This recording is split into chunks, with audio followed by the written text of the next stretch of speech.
Hello and नमस्कार, मैं धर्मवीर यादव स्वागत करता हूं आप सभी का मालवी एकेडमी के इस ऑनलाइन लर्निंग प्लेटफॉर्म पे। तो प्यारे साथियों, आज के इस वीडियो में हम लोग बात करने वाले हैं affective note taking strategy for CUET 2025, यानी कि नोट्स कैसे बनाएं। बहुत सारे बच्चों के ऐसे क्वेरीज आते हैं कि नोट्स कैसे बनाया जाए। जब भी हम क्लास ले रहे होते हैं तो बहुत सारे बच्चे हमसे पूछते हैं कि सर नोट्स कैसे बनाएं। तो आज हम इन्हीं सब चीज़ों पे बात करने वाले हैं, ठीक है। तो कैसे हैं आप सभी? हम आशा करते हैं आप सारे लोग बहुत ही शानदार होंगे, ज़बरदस्त होंगे, जिंदाबाद होंगे। तो आइए हम इस पे बात करते हैं, ठीक है, और अच्छे से समझते हैं कि हमको नोट्स कैसे बनाने हैं। मैं आपको ये भी बताऊँगा कि जो आप नोट्स बना रहे हैं उसमें पेन्स का यूज़ करना है कि नहीं करना है, क्या क्या करना है क्या नहीं करना है, ठीक है। तो सबसे पहले हम लोग बात करेंगे how to create efficient and organised notes. क्या प्यारे बच्चे? एफिशिएंट एंड ऑर्गेनाइज्ड नोट्स, ठीक है। How to create efficient and organised notes. तो सबसे पहले हम इसके बारे में बात करेंगे, ठीक।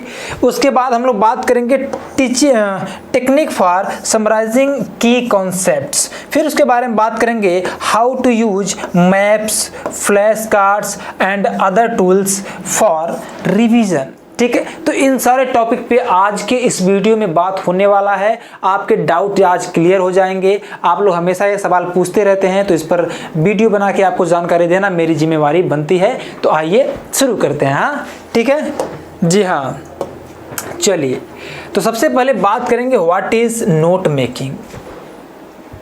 नोट बनाना क्या है, नोट क्यों बनाया जाता है, ठीक। इन सब के बारे में अगर बात करें तो note making is a way of writing important details from a source. यानी नोट मेकिंग क्या है? यह एक जो नोट मेकिंग है एक तरीका है कि कैसा तरीका है प्यारे बच्चे? तो राइटिंग इंपॉर्टेंट डिटेल्स या फिर इंपॉर्टेंट नॉलेज, ठीक है। हम कह सकते हैं कि नोट क्या है, नोट क्या, अच्छा हम लोग क्या नोट करते हैं? जो चीज़ इंपॉर्टेंट होगा उसी चीज़ को तो भाई नोटिस करेंगे हम लोग, उसी चीज़ को तो नोट करेंगे ना। बात समझ रहे हैं? किसी सोर्स से हम लोग क्या करेंगे, जो इंपॉर्टेंट डिटेल्स होगा उसको नोट करने का जो तरीका होता है वही क्या होता है? नोट मेकिंग होता है, ठीक है। नोट्स बनाना उसे ही कहते हैं। And the source can be any book, article, class lecture या ओरल डिस्कशन। और यह जो सोर्स होता है, जिस सोर्स से हम अपने नोट्स को बनाते हैं, वह सोर्स कई तरीके का हो सकता है। जैसे या तो वह कोई किताब हो सकता है, या वह कोई आर्टिकल्स हो सकता है, या वह कोई क्लास लेक्चर हो सकता है, जैसे हम लोग जब लेक्चर लेते हैं आप लोग का, जब आप लोगों को पढ़ाते हैं उस तरीके से, या फिर कोई ओरल डिस्कशन हो गया, या फिर हम लोग आप दूसरे से आपसे डिस्कस कर रहे हैं, मौखिक रूप से डिस्कस कर रहे हैं, कुछ ऐसा इंपॉर्टेंट चीज़ आपको नजर आया कि नहीं यार ये नोट करना चाहिए, तो उसको आप लोग क्या करते हैं? नोट करते हैं। बात समझ रहे हैं ना? तो वही चीज यहाँ पे कह रहा है कि जितने भी इंपॉर्टेंट चीज है उसको क्या करते हैं हम लोग? नोट करते हैं। इसको क्या कहते हैं? नोट मेकिंग कहते हैं प्यारे बच्चे, ठीक।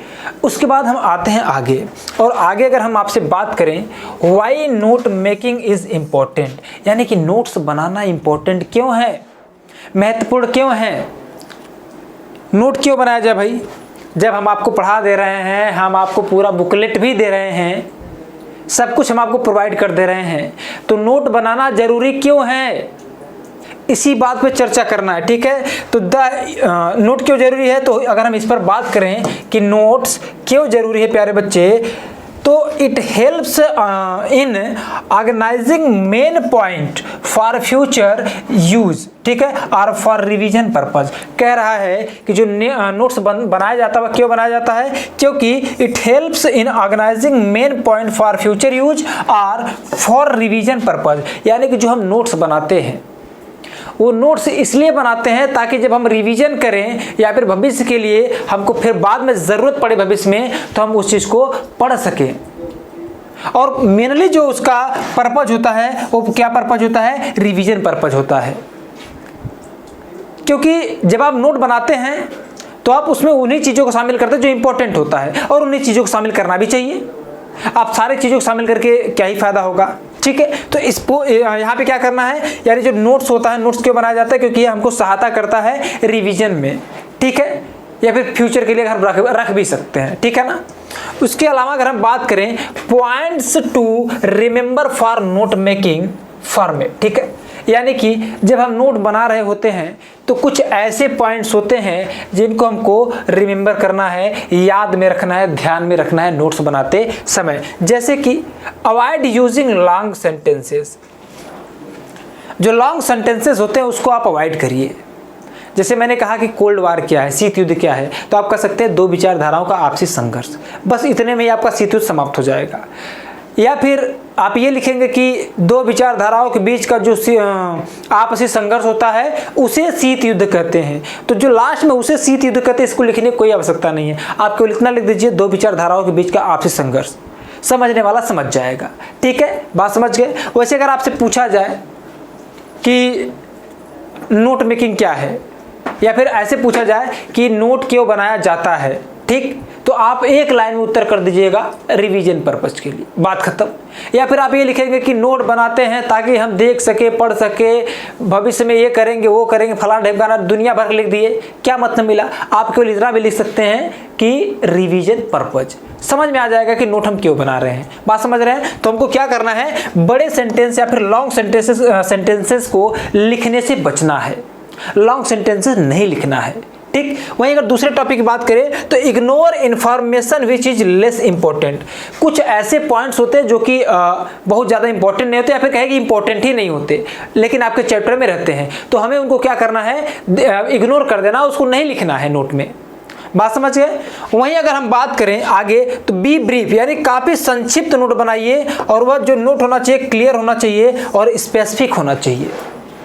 ठीक, जो नोट्स हम तैयार कर रहे हैं उसको काफ़ी संक्षिप्त में बनाएं और साफ सुथरा लिखें। बात समझ रहे हैं ना। जी हाँ। और वहीं अगर आगे बात करें तो make your notes more memorable by adding colours, drawings and symbols. और जब भी आप नोट्स बना रहे हों, जिसको हम लोग शॉर्ट नोट कहते हैं, क्या कहते हैं प्यारे बच्चे, अपनी भाषा में लोग शॉर्ट नोट कहते हैं, शॉर्ट नोट्स। ठीक है, जब भी आप शॉर्ट नोट्स बना रहे हो, ठीक है, तो उसमें क्या करना है, आपको कहीं कहीं कलर्स का यूज़ कर लेना है। लाल, हरे, नीले, पीले रंग का जो भी पेन आते हैं उसको आप यूज कर लीजिए। कहीं कहीं ड्राइंग कर लीजिए, या फिर कहीं कहीं डिजाइन बना करके लिख दीजिए। अभी मैं आपको दिखाता भी हूँ कैसे कैसे बना सकते हैं आप। ठीक, उसके बाद कहीं कहीं सिंबल्स यानी कि कुछ प्रतीकों का प्रयोग कर लीजिए। इससे क्या होता है, नोट्स आपका सुंदर दिखता है, और जब आपका नोट्स सुंदर दिखेगा तो आपको पढ़ने में अच्छा लगेगा। इसीलिए नोट्स को थोड़ा सा साफ सुथरा लिखें। बात समझ गया ना। ठीक, आगे ध्यान दीजिए। जैसा कि मैंने यहाँ पे लिखा हुआ है, और आपको मैं यहाँ पे अपना दिखा रहा हूँ जो मैंने लिखा है। ठीक, जैसे कोल्ड वार इरा है, शीत युद्ध का दौर, उसका जो पीपीटी है लगभग 49 पेज में है, 49 पेज में, समझ रहे हैं ना। लेकिन उसका जो मैंने यहाँ पे नोट्स बनाया है, 1 पेज, 2 पेज और 3 पेज। ठीक है, 3 पेज भी ढंग से नहीं है। मैं आपको बता दूं, अगर आपको मैं रियल पेपर दिखाऊं, ठीक है, रियल पेपर यहाँ पे मैंने नहीं रखा है, बाहर है ऑफिस में। रियल पेपर में एक जो पेज होता है एक तरफ का, और दूसरी तरफ खाली ये लिखा गया है, दूसरी तरफ खाली ये इतना सा लिखा गया है। इसको तो मैंने पीपीटी में बड़ा करवाया है बस, थोड़ा सा ही, यानी 1.5 पेज में पूरा आपका कोल्ड वार मैंने समाप्त कर दिया है। यहाँ देख रहे हैं ना, यहाँ नोट्स देखिए, नोट देखिए। आपको क्या करना, कोल्ड वार इरा जैसे मैंने यहाँ पे लिख दिया, ठीक है, शीत युद्ध का दौर, कोल्ड वार इरा मैंने लिख दिया। ठीक, उसके बाद शीत युद्ध क्या है, दो विचारधाराओं का आपसी संघर्ष। जो दो विचारधारा है इसको भी आप क्या करिए, अलग कलर से लिख लीजिए, आपको समझ में आए। वो दो विचारधारा कौन सा था, पूंजीवादी, साम्यवादी। यहाँ पे मैंने क्वेश्चन में यूएसए लिखा है, मतलब कि पूंजीवादी विचारधारा को कौन लेके चल रहा था, यूएसए, और साम्यवादी विचारधारा कौन लेके चल रहा था, यूएसएसआर। ठीक, उसी तरह से मैंने लीग ऑफ नेशन लिख दिया। जब फर्स्ट वर्ल्ड वार होता है तो उसके बाद लीग ऑफ नेशन का स्थापना किया जाता है, अलग से डब्बा बना के लिख दिया। तो इस प्रकार से आप अपने नोट को थोड़ा साफ सुथरा लिखेंगे और अच्छे से लिखेंगे, ठीक है, ताकि आपको खुद भी पढ़ने में अच्छा लगे। अच्छा बताइए, अगर ऐसा नोट्स रहेगा, अगर ऐसा नोट्स दिखेगा आपको, तो क्या पढ़ने का मन नहीं करेगा? अगर ऐसा नोट्स दिखेगा, साफ सुथरा रहेगा, तो पढ़ने का मन करेगा कि नहीं करेगा? अब उसी में लगे लीपा पोती करने तो मजा नहीं आएगा ना। अब ऐसे साफ नोट लिखिए, ठीक है, नोट लिखिए, कहीं कहीं डिजाइन बना दीजिए, कहीं कहीं आप चौकोर डिजाइन बना दीजिए, इस प्रकार से डिजाइन बना दीजिए, कलरफुल पेन्स का प्रयोग करिए। इससे क्या होता है कि जो आपका नोट्स होता है बड़ा ही सुंदर दिखता है और आपका पढ़ने में मन लगेगा। अब ऐसा नहीं कि ललका एक का पेन ले लिए, भैया ललका से पूरा का पूरा लिख दिया, कहाँ हेडिंग है, कहाँ नॉर्मल चीज़ है, हमको पता ही नहीं चल रहा है, तो उसे मज़ा नहीं आएगा। इसीलिए नोट्स बनाते समय ध्यान रहे, साफ सुथरा लिखिए और कलर्स का प्रयोग करें, साथ साथ डिजाइन्स का प्रयोग करें, ताकि आपको मज़ा आए, पढ़ने में भी मज़ा आए, मन लगे। उत्सुकता जगे, अंदर से पूरा उत्सुक रहे आपकी, नहीं भैया नोट्स पढ़ लेते, एक बार और पढ़ लेते हैं, ऐसा होना चाहिए। ठीक है, बात समझ गए बच्चे? ठीक है, देखिए मैंने यहाँ बनाया है, देखिए कितना अच्छे से मैंने बनाया है। यूरोप था, यूरोप को दो भाग में पश्चिमी यूरोप, पूर्वी यूरोप कर दिया। पश्चिमी यूरोप पे यूएसए का दबदबा था, खाई है यूएसए लिखा गया है, यूएसए साल। अब मैं यहाँ पे थोड़ी लिखूंगा यूएसए का दबदबा था, यूएसए लिख दिया मतलब समझ गए। उसी प्रकार से अगर मैंने यहाँ नाटो लिखा, नाटो की स्थापना, मुख्यालय, वर्तमान सदस्य, नेतृत्व, यानी किसके नेतृत्व में बनाया गया था? यूएसए के। अब मैं यहाँ थोड़ी लिखूंगा कि नाटो जो है कि यूएसए के नेतृत्व में बनाया गया था, उतना लंबा लिखने की कोई आवश्यकता नहीं है, आपको एकदम संक्षिप्त में लिखना है। जैसे नाटो है तो इसका स्थापना 4 अप्रैल 1949 को 12 सदस्य देशों द्वारा। ठीक, उसके बाद मुख्यालय क्या है? Brussels Belgium. अभी थोड़ी लिखेंगे मुख्यालय ब्रुसेल्स बेल्जियम में स्थित है, क्या लिखने की जरूरत है? बस इतना लिख दो। वर्तमान सदस्य, उसके बाद नेतृत्व किसका था? यूएसए का। वही बात करेंगे वार्सा पैक्ट की, दिख रहे हैं ना, स्थापना, उद्देश्य क्या था, बात खत्म, इतने में खत्म हो गया। ठीक, ज्यादा झंझट लिखने की कोई आवश्यकता नहीं है, जो प्रश्न पूछा वही। ठीक, तो आपका जो 60 नोट क्यूबा मिसाइल संकट को मैंने यहाँ पे लिख दिया, इतने में समाप्त कर दिया कि क्यूबा मिसाइल संकट से यूएसएसआर के नेता कौन थे? निकिता क्रुश्चेव। और यूएसए के नेता कौन थे? कैनेडी थे। और इसको क्या होता है कि जो कि शीत युद्ध का हाईएस्ट पॉइंट या चरम बिंदु माना जाता है, या कब घटित हुआ था? 1962 में घटित हुआ था। बात खत्म, इतना ही खत्म, इतना ही करना था। फिर नेम के बारे में याद लिख कितना खत्म कर दिया। फिर उसके बाद क्या है प्यारे बच्चे? जितने भी हथियार कटौती संधि होता है यहाँ लिख दिया। एलटीबीटी मतलब कि लिमिटेड टेस्ट बैंड ट्रीटी। अब ऐसा थोड़ी है कि यहाँ मैं पूरा फुल फॉर्म लिखूं, अरे भाई हम लोग पहले से पढ़ चुके हैं, हमको खाली 60 नोट लिखना है, तो 60 में जितना 60 आप कर सकते हैं उतना करिए। बात समझ रहे हैं? उसके बाद NPT, non nuclear non proliferation treaty. Salt यानी कि स्ट्रेटजिक आर्म्स लिमिटेशन टास्क, ये 2 बार हुआ है, साल्ट 1 और साल्ट 2। और स्टार्ट 1 और स्टार्ट 2 यानी कि स्ट्रेटजिक आर्म्स रिडक्शन ट्रीटी। हो गया, इतना खत्म। कोल्ड वार चैप्टर ही खत्म आपका, मात्र 1.5 पेज में। तो इस प्रकार से आप 60 नोट तैयार करेंगे, कोशिश करेंगे कि 1 पेज में पूरा चैप्टर खत्म। ठीक है, यानी 18 पेज, यानी 9 पन्ना में आपका पूरा 18 चैप्टर खत्म हो जाए। इस प्रकार से कोशिश किया करिए। और कोशिश करिएगा कि मैप्स का प्रयोग करने का। किसका? मैप्स का। अभी मैं बताऊंगा मैप्स के बारे में आपको। ठीक है, मैंने इतना किया है, आप मैप का भी यूज कर सकते हैं। आगे ध्यान दीजिएगा। देखिए मैंने बताया ना एग्जांपल्स ऑफ नोट मेकिंग। जैसे मैंने बताया कि आपका कोई भी टॉपिक है, ठीक है, जैसे मैं मान लेता हूँ कोल्ड वार ही है। ठीक है, अब कोल्ड वार है, जैसे ये कलर ये हो गया। ठीक, कोल्ड वार क्या है भाई? कोल्ड वार क्या है? यह है म्यूचुअल कॉन्फ्लिक्ट है। क्या है? Mutual conflict between two ideology. ठीक, आप जो mutual conflict between two ideology, इतना मैंने लिख दिया। अगर टू आइडियोलॉजी की बात करें तो जो टू आइडियोलॉजी है, अगर हो सके तो इसको भी अगर आपके पास भाई क्षमता है या फिर सोर्स है, संसाधन है, तो इसको भी 2 कलर से लिख दीजिए। एक तरफ लिख दीजिए कम्युनिस्ट और एक तरफ क्या लिख दीजिए? एक तरफ लिख दीजिए कैपिटलिस्ट। ठीक, कैपिटलिस्ट के नीचे लिख दीजिए यूएसए। अगर आपके पास और सोर्स है, तो इसको भी चेंज कर दीजिए। ठीक, इसको भी चेंज कर दीजिए भाई। जहाँ कम्युनिस्ट है इसके नीचे लिख दीजिए यूएसएसआर अलग पेन से, इसके लिख दीजिए यूएसए अलग पेन से। देखिए जितना अलग अलग पेन आप यूज करेंगे उतना ही ज़्यादा आपका उत्सुकता बढ़ता जाएगा। ठीक, वहीं अगर हम बात करें, मान लीजिए कि लीग ऑफ नेशन। ठीक है, यहाँ पे आते हैं हम, थोड़ा सा अच्छा कलर लेते हैं ना। चलिए इसको भी ले लेते हैं, है कि नहीं है? चलिए ले ही लेते हैं। अच्छा यहाँ मैंने लिखा है ना, उससे दूसरा कलर ले लेते हैं हम। हाँ चलिए आइए, अगर मैं येलो कलर की बात करूँ, ठीक, वहीं अगर बात करें कोल्ड वार पीरियड की, तो कोल्ड वार पीरियड कब से कब तक था? तो 1945 से लेकर के 1991 तक था। ठीक, अब इसको क्या करिएगा, इसको आप सजा भी सकते हैं अलग से। ठीक, सजा भी सकते हैं कि यहाँ पे कोल्ड वार पीरियड इस तरह के था। मतलब आपको जो कुछ भी है, आपको कैसे बनाना है, थोड़ा सा कलरफुल पेन का प्रयोग करके, राइटिंग थोड़ी सी आपकी अच्छी यानी साफ सुथरी होनी। राइटिंग थोड़ी खराब रहेगी चलेगा, लेकिन नोट्स आपका साफ सुथरा होना चाहिए ताकि पढ़ने में मन लगे। ठीक, जैसा कि मैंने आपको पीछे दिखाया अभी। यूज ऑफ स्टिकी नोट, जैसे यहाँ पे मैंने 3 कलर लगाए हुआ है आपके लिए। आप स्टिकी नोट देखेंगे तो इसी प्रकार से मिलते हैं और कलर के रहते हैं। ठीक, आप एक स्टिकी नोट में मैं मान लेता हूँ, यहाँ पे आपने लिख दिया कोल्ड वार के बारे में, कोल्ड वार पीरियड। ठीक है। या फिर मैं मान लेता हूँ यहाँ पे आप किसके बारे में लिख दिए, यहाँ पे आप किसके बारे में पूरा लिख दिए, नाटो के बारे में, ठीक है। इस स्टिकी नोट में आप नाटो के बारे में पूरी जानकारी लिख के अपने टेबल के सामने चिपका दिए। इसमें मैं मान लेता हूँ कि आप जो है कि क्यूबा मिसाइल संकट के बारे में, किसके बारे में, इसमें मैं मान लेता हूँ कि आप जो है कि क्यूबा मिसाइल संकट के बारे में पूरा लिख दिए।